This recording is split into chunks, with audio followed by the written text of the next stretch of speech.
Hello दोस्तों, नमस्ते आप सभी को। आशा करती हूँ आप सभी लोग खुश हो, मस्त हो, लाइफ को अच्छे से एंजॉय कर रहे हो। उम्मीद करती हूँ आपको छोटी छोटी कहानियाँ विद मोरल स्टोरीज ज़रूर पसंद आती होंगी। तो चलिए, बिना किसी देरी के आज फिर से एक कहानी को शुरू करते हैं। उम्मीद करती हूँ आपको एक छोटी सी कहानी ज़रूर पसंद आएगी। तो चलिए, बिना किसी देरी के कहानी को शुरू करते हैं। अजय अपनी मम्मी पापा का एक इकलौता लड़का था। अजय जैसे ही स्कूल से वापस आया, वह लिफ्ट में घुसा तभी उसके फ्लोर पर रहने वाला उसका दोस्त राकेश उसे मिल गया। वह अजय के ही स्कूल में पढ़ता था। अजय ने पूछा, क्या हुआ राकेश, आज तुम स्कूल नहीं आए? ये सुनकर राकेश बोला, मेरे पापा आज मुझे घुमाने ले गए थे अजय, और जानता है उन्होंने मुझे एक क्या दिया गिफ्ट में? ये कहकर उसने जेब से एक आईफोन निकाल कर दिखाया। अजय ये देखकर एकदम हैरान रह गया। अभी से आईफोन? मेरे पापा तो मुझे सिंपल सा फोन भी नहीं लेने देते। ये सुनकर राकेश हंसने लगा। किस दुनिया में रहते हो तुम लोग? आईफोन के बिना आजकल कुछ होता है? जिसके पास आईफोन नहीं, लोग उसे गरीब मानते हैं। कुछ ही देर में दोनों के घर का फ्लोर आ गया। अजय को मन ही मन राकेश की बातें सही लग रही थी। जैसे ही अजय अपने घर पहुंचा, वह बहुत परेशान था और सीधा अपने कमरे में चला गया। अजय के पापा एक कंपनी में नौकरी करते थे। उनकी सैलरी से फ्लैट की ईएमआई निकल ही जाती थी। कुछ बचता ही नहीं था, बस किसी तरह गुजारा हो रहा था। इस अपार्टमेंट में शिफ्ट होते ही उनके खर्चे डबल हो गए थे। अजय की मम्मी ने जैसे ही देखा, अजय एकदम परेशान होकर अपने कमरे में गया। उसकी माँ अजय के कमरे में गई और पूछा, क्या बात है बेटा, तबीयत ठीक है क्या तेरी? चल आजा, खाना लगा दिया है, खाना खा ले।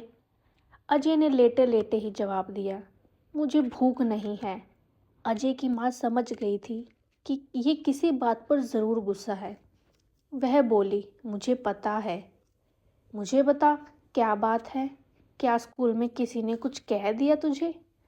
अजय उठकर बैठ गया और कहता है, मम्मी आपको पता है मेरे सारे दोस्तों के पास आईफोन है, बस एक राकेश के पास नहीं था। आज उसके पापा ने भी उसे आईफोन दिला दिया। आप और पापा मुझे क्यों नहीं आईफोन दिलाते हो?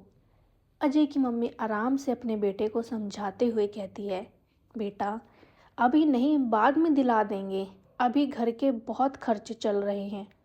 लेकिन अजय को कहाँ कुछ समझना था और गुस्से में कहता है, अगर गरीब बनकर ही रहना था तो यहाँ आने की क्या ज़रूरत थी? राधिका को एक बार तो बहुत गुस्सा आया, लेकिन फिर भी उन्होंने बात को संभालते हुए कहा, बेटा ऐसा नहीं कहते। तुझे पता है हमने कितनी मुश्किल से ये फ्लैट खरीदा है, उसकी ईएमआई और तेरी स्कूल की फीस और भी बहुत सारे खर्चे हैं अजय। अजय रूठ कर बैठता और बोला, बस यही सब बहाने लगाते रहो। पापा को बोलो ना, कोई बड़ी कंपनी ढूंढ ले जहाँ अच्छी सैलरी मिले।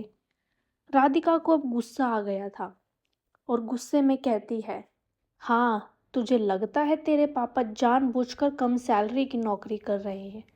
जानता भी है कुछ बड़ी कंपनी से हर दिन लोग निकाले जा रहे हैं। हाँ, और कान खोल के सुन ले, आईफोन नहीं आ रहा है, तेरे स्कूल की फीस भर रहे हैं वही काफ़ी है। अपनी पढ़ाई इन सब चक्करों में मत पड़ तू। मम्मी को गुस्से में देखकर एक बार अजय को लगा कि अगर ज़्यादा बोला तो मम्मी मारना भी शुरू कर देंगी, इसलिए वह चुप ही हो गया और मुंह फेर कर सो गया। शाम को अजय के पापा जैसे ही घर आए, अजय बेटा ये मैं क्या सुन रहा हूँ? आज तुम फिर से कोई जिद पकड़ के बैठ गए हो। सुना है मैंने, वो भी आईफोन की। मैं तुम्हें आईफोन नहीं दिलवा सकता, लेकिन हाँ, जब तुम अपना स्कूल पूरा ख़त्म कर लोगे तो मैं तुम्हें एक सस्ता सा फ़ोन ज़रूर दिलाऊंगा। इससे ज़्यादा की उम्मीद मुझसे मत करो बेटा। पापा, आपको पता ही है जिस सोसाइटी में आप हमें ले आए हो, यहाँ पर और मेरे स्कूल में सभी के पास आईफ़ोन है। सब मुझसे अच्छे कपड़े पहनते हैं, सबके पास बाइक है। हमें यहाँ आना ही नहीं चाहिए था। पापा ने अजय को अच्छे से डाँट कर समझा दिया कि आजकल तेरी माँगने की ज़िद कुछ ज़्यादा ही बड़ी हो गई है। तब से अजय अपने पापा से कम ही बात करता था। एक दिन जब अजय के पापा सुबह उठे तो उन्होंने देखा अजय घर पर नहीं है और उसे ढूंढने के लिए निकल गए, लेकिन अजय कहीं नहीं मिला। वह घर आए तो राधिका घर बैठी बहुत रो रही थी। उन्होंने वो खत अजय के पापा को पकड़ा दिया और उस खत में लिखा था, पापा, मैं घर छोड़कर जा रहा हूँ। मैं अब कुछ बनकर ही वापस लौटूंगा। एक एक चीज के लिए मन मार के मैं नहीं रह सकता। पापा सिर पकड़ के बैठ गए और इधर अजय जोश में ट्रेन पकड़कर सीधा मुंबई पहुंच गया। उसे यकीन था कि एक दिन वह बड़ा आदमी जरूर बन जाएगा। स्टेशन से बाहर आते ही चारों तरफ भीड़ ही भीड़ दिख रही थी। अजय एक होटल के सामने से गुजरा और उसे बहुत भूख लगी हुई थी। अजय उस होटल में गया। वहाँ एक वेटर आया। उसने खाने का ऑर्डर ले गया और कुछ देर में एक कमज़ोर सा आदमी जिसकी उम्र लगभग 45 साल की थी, खाना टेबल पर रख गया। अजय जब खाना खाकर होटल के मालिक को पैसे देने गया तो उसने कहा, मालिक समझ गया था तभी कि अजय घर से भाग कर आया है और उसे समझाने की कोशिश करी।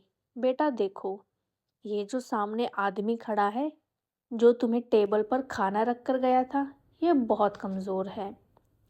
ये आदमी अपने बहुत बड़े अमीर बाप की औलाद था, लेकिन आज से 20 साल पहले ये किसी बात पर अपने घर वालों से नाराज़ होकर यहाँ आ गया। बहुत ढूंढने के बाद भी जब इसे कोई ढंग का काम नहीं मिला तो पेट पालने के लिए हमारे यहाँ काम करने लगा। कुछ साल बाद इसने वापस घर जाने का सोचा, लेकिन तब तक इसके माता पिता इसे याद करते करते मर गए थे। इसके माता पिता की सारी संपत्ति इनके रिश्तेदारों ने कब्जा कर लिया था। फिर ये यहीं वापस आके रह गया। तब से बेचारा चुपचाप यहीं काम करता रहता है। शायद ये अपनी गलती का प्रायश्चित कर रहा है। होटल के मालिक की यह बात सुनकर अजय के पैरों तले जमीन खिसक गई। उसने अपने पापा को फोन किया और रोते रोते कहता है, पापा, मुझसे बहुत बड़ी गलती हो गई है, मुझे माफ़ कर दो। मैं आपसे कभी कुछ नहीं मांगूंगा। मैं कल तक पक्का वापस आ जाऊंगा। संतोष ने पूछा, बेटा तू कहाँ है? मैं तुझे लेने आ रहा हूँ। नहीं नहीं पापा, बस मैं आ रहा हूँ। ये सब कहकर अजय ने फ़ोन काट दिया। रात की ट्रेन पकड़कर अजय घर के लिए रवाना हो गया और जैसे ही अजय घर पहुंचा, उसने एकदम अपने मम्मी पापा को गले से लगा लिया और एकदम से बहुत सारी माफ़ी मांगी और कभी कोई ज़िद नहीं करने की समझदारी दिखाई। अजय बहुत समझदार बन गया था। हर काम में वह अपने मम्मी पापा की मदद करता था और अपने स्कूल के दोस्तों को भी यही सिखाता था और समझाता था। जीवन का वो सबक जो उसके पापा उसे ना सिखा पाए, उसने ठोकर खाकर जान लिया कि बिना माँ बाप की ज़िंदगी जीना बहुत मुश्किल है।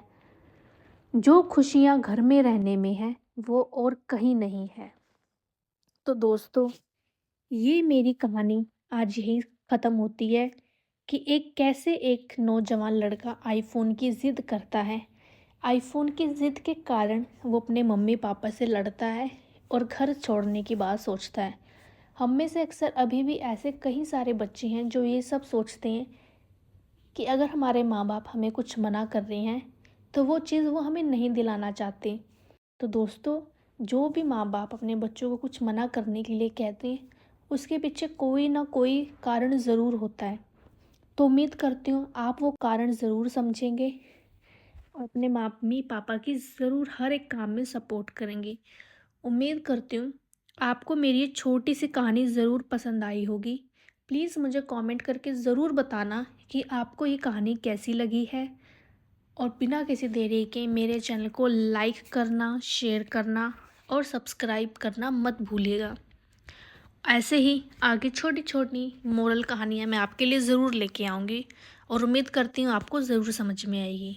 बहुत बहुत शुक्रिया बिना किसी देरी के मेरी कहानी को सुनने के लिए।